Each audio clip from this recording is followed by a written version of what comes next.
Warning: the topics discussed in this video deal with many areas that may be sensitive in nature to some viewers.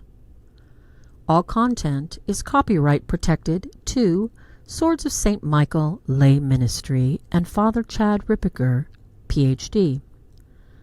To contact or support Fr Ripperger at the Society of the Most Sorrowful Mother, www.dolorans.org.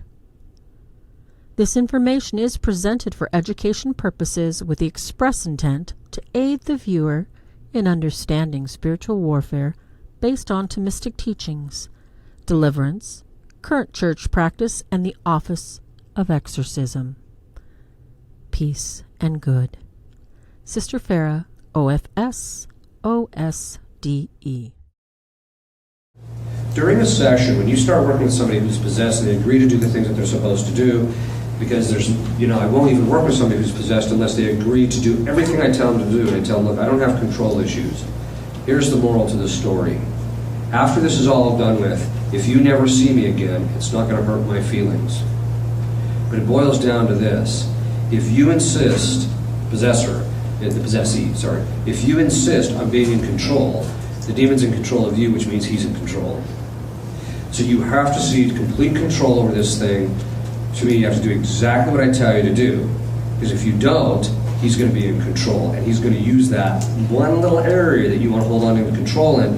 That area is going to be the one that he's going to use to take you down and block your liberation, which is very true. In my book, I have this book, a chapter which is called Control, and in there I talk about it. But the point is that people are very often driven to control things because they don't have control interiorly.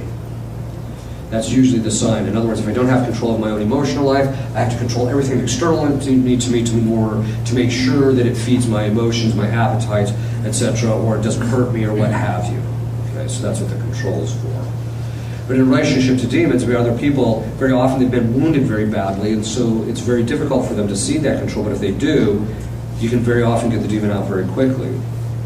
So, but what happens is the demons will very often try and during the session start picking at the person psychologically so that they'll say, see, this is your fault. I would be out of here if you would just cooperate with the exorcist, or if you would just do this. Or there must be something wrong with you that I'm still here, or God must not love you because I'm still here. Things like that. And so they'll say that to the demon will say that to the person so that the person sucks into it.